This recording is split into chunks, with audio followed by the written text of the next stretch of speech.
Hatchet by Gary Paulsen, Chapter 8. At first he thought it was a growl. In the still darkness of the shelter in the middle of the night, his eyes came open and he was awake, and he thought there was a growl. But it was the wind. A medium wind in the pines had made some sound that brought him awake. He sat up and was hit with the smell. It terrified him. The smell was one of rot, some musty rot that made him think only of graves with cobwebs and dust and old death. His nostrils widened and he opened his eyes wider, but he could see nothing. It was too dark, too hard dark, with clouds covering even the small light from the stars, and he could not see. But the smell was alive and full and in the shelter. He thought of the bear, thought of Bigfoot and every monster he had ever seen in every fright movie he had ever watched, and his heart hammered in his throat.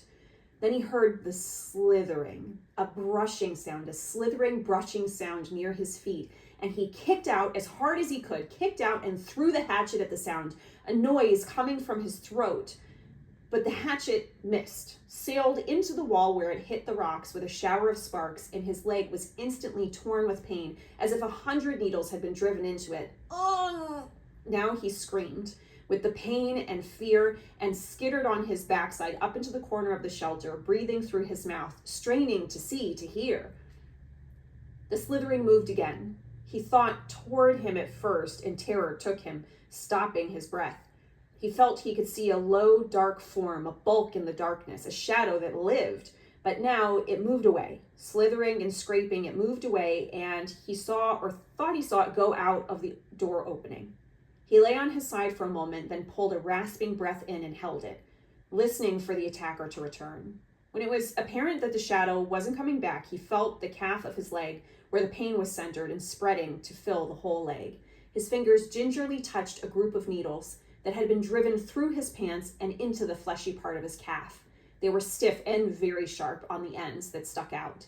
And he knew then what the attacker had been. A porcupine had stumbled into his shelter, and when he had kicked it, the thing that had slapped him with its tail of quills.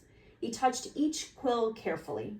The pain made it seem as if dozens of them had been slammed into his leg, but there were only 8, pinning the cloth against his skin. He leaned back against the wall for a minute. He couldn't leave them in. They had to come out, but just touching them made the pain more intense. So fast, he thought, so fast things change. When he'd gone to sleep, he had satisfaction, and in just a moment, it was all different. He grasped one of the quills, held his breath, and jerked. It sent pain signals to his brain in tight waves, but he grabbed another, pulled it out, then another quill. When he had pulled 4 of them, he stopped for a moment.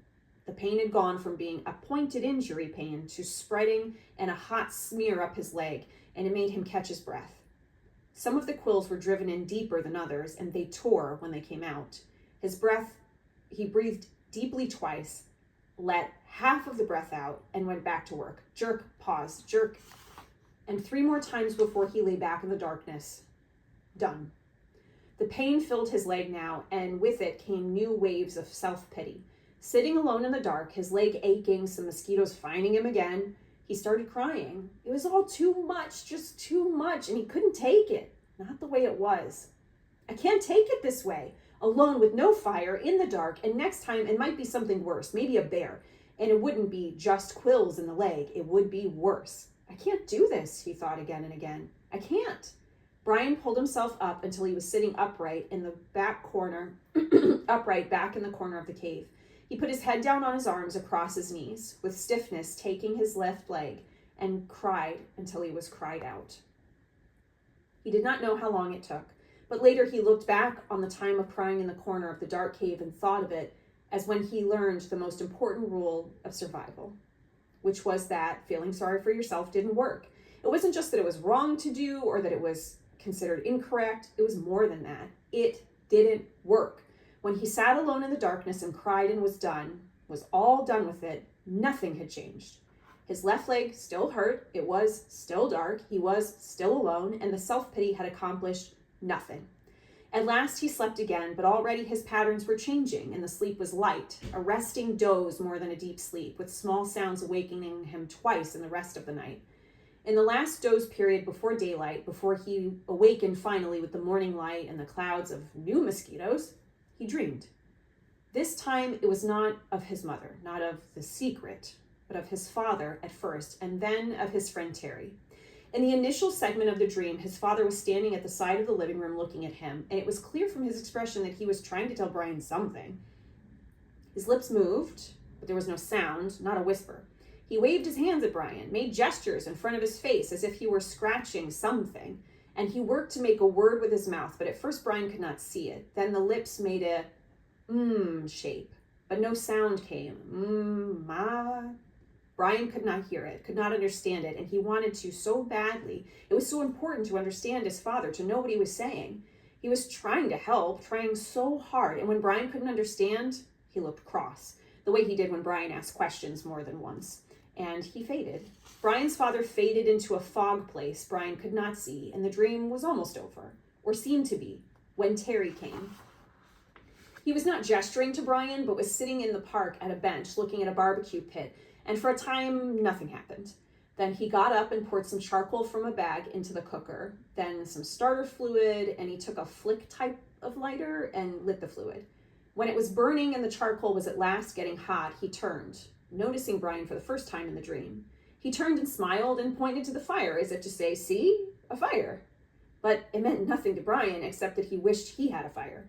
He saw a grocery sack on the table next to Terry. Brian thought it must contain hot dogs and chips and mustard, and he could think only of the food.